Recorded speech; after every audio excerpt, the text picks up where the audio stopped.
네, 9월 15일 월요일장 국내 증시 마무리가 됐습니다. 우리 시장은 지난주에 이어서 이번 주까지도 상승의 랠리를 계속해서 이어가고 있는데요. 정말 무서운 질주를 하고 있는 국내 증시입니다. 유가증권 시장은 오늘까지 4거래일째 역사상 최고점을 돌파하는 데 성공하기도 했고요. 장중에 상승과 하락을 오가기는 합니다만 그럼에도 불구하고 양시장 일제히 상승을 유지한 채 마감하는 데 성공을 했습니다. 특히나 우리 시장 같은 경우에는요, 미국의 9월 금리 인하에 대한 기대감과 함께 대주주 양도세가 50억 원으로 유지된다는 그러한 이야기도 더해지고 있고요. 소캠이나 HBM과 같은 기술주에 대한 상승이 지속적으로 이어지고 있는 모습입니다. 특히나 유가증권 시장에서 외국인의 매수세가 연일 들어오고 있는데요. 트레이딩 뷰를 통해서 조금 더 자세한 종목별 상황 알아보도록 하겠습니다. 네, 오늘 삼성전자와 SK하이닉스가 또 다시 고점을 돌파했죠. 삼성전자 같은 경우에는 1.46% 견조한 오름세를 지속적으로 유지하면서 종가 체결하는 데 성공했고요. SK하이닉스도 상승폭이 조금 반납하긴 했습니다만 오늘도 역사상 최고점을 장중에 돌파하는 데 성공을 했습니다. 여기에다가 오늘 시장에서 좀 주목해 볼 만한 게 지금 보시는 것처럼 금융과 특히나 증권 관련된 기업들의 움직임이 좋았는데요. 대주주 양도세 요건이 현행 50억 원이 유지된다라는 소식이 전해지면서 증권 관련된 기업들의 모멘텀이 더해지는 하루이기도 했습니다. 다만 시장에서 올해 초부터 계속 주목받았던 방산 관련된 기업들, 원전과 조선은 오늘 한 걸음 쉬어가는 움직임이 나타났습니다. 주도주의 변화가 지금 섹터상으로도 느껴지는 모습이고요. 삼성물산 같은 경우에도 오늘 7%가량 오름세, KTNG도 2%가량의 상승세 나오면서 지주사들에 대한 기대감은 더해지고 있고요. 인터넷 대표주들 같은 경우에는 오늘 한 걸음 쉬어가는 분위기였고 자동차주가 부진했습니다. 현대차와 기아가 일제히 4%에 가까운 낙폭을 그리면서 종가를 체결했습니다. 다음으로는 코스닥 트레이딩뷰와 함께 살펴보겠습니다.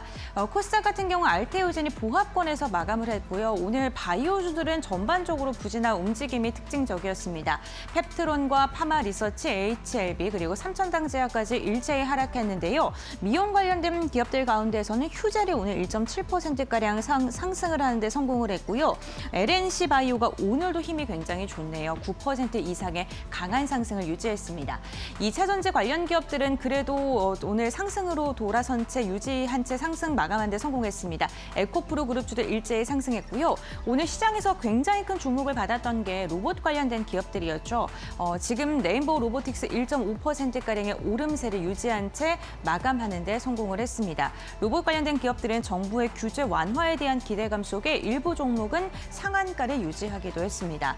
반도체 소부장 관련된 기업들의 움직임도 굉장히 좋았습니다. 릴노공업이 2%, 그리고 동진세미캠도 2%, 하나마이크론 같은 경우에 4%가량의 오름세가 나왔고요. 오후장 들어서 주목해 볼 만한 종목이요. 테크윙이었습니다. 21% 강한 상승 그리면서 종가를 체결하는 데 성공했는데 HBM 검사 장비 삼성전자는 테스트 통과했는데요. 오늘 SK하이닉스 향에 대한 테스트도 통과했다라는 소식이 전해지면서 오후장 들어서 굉장히 큰 슈팅이 나왔다는 점도 체크해 보시면 좋을 것 같습니다. 게임주들과 엔터주들은 전반적으로 쉬어가는 움직임이 확인이 됐습니다. 다음으로는 지수 마감 상황 함께 확인해 보도록 하겠습니다. 오늘 유가증권 시장이 결국에는 3,400선 웃돌면서 종가를 체결하는 데 성공을 했습니다. 장중에는 3,420선까지 올라서면서 사상 최고치를 경신했었고요. 종가 같은 경우에도 3,407선까지도 유지해주는 움직임, 연일 고점을 경신하고 있습니다.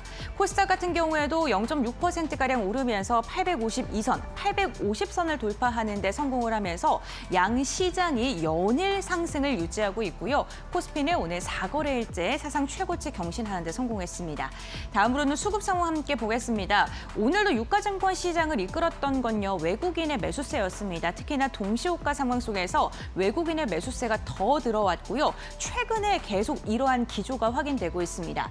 2,600억 원가량의 매수 우위가 포착이 됐고 반면 개인은요. 오늘 매수와 매도 반복하다가 결국에는 1,300원가량의 순매도 그리고 기관도 1,300억 원가량의 매도세로 종가를 체결했습니다. 다음으로는 코스닥 매매 동향도 함께 확인해 보시죠. 반면 코스닥은요, 개인만 나홀로 순매수를 했습니다. 1,300억 원가량의 물량을 담아냈는데요. 외국인이 580억 원, 기관이 370억 원가량의 매도세가 집계가 되면서 오늘 외국인과 기관의 매도의 폭은 크지는 않았습니다.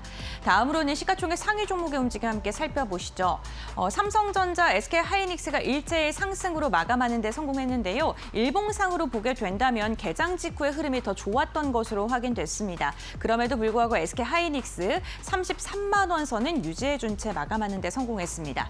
삼성바이오로직스 막판에 좀 힘내주는 분위기였고요. 오늘 한화에어로스페이스가 1.6%가량 빠지면서 황제주에서 이탈됐다는 점도 참고해 보시면 좋을 것 같습니다. 6위부터 10위도 함께 보도록 하겠습니다. 오늘 KB금융은 견조한 오름세를 보였지만 8위부터 10위까지는 일제히 하락했습니다. 특히나 현대차와 기아가 오늘 3% 이상, 4%에 가까운 낙폭을 그렸고요. 전반적으로 깊게 눌리면서 이로 인해 시가총액의 순위가 밀렸다는 점도 기억해 주시면 좋을 것 같습니다. 코스닥도 함께 확인해 볼까요? 코스닥 1위부터 5위 보게 된다면 혼조세가 펼쳐진 가운데 2차 전지 견조한 반면에 바이오주들은요, 금리 인하에 대한 기대감 속에서도 부진한 움직임이 특징적이었습니다. 네, 이렇게 시가총액 상위 종목까지 해서 마감 상황 함께 확인해 봤고요.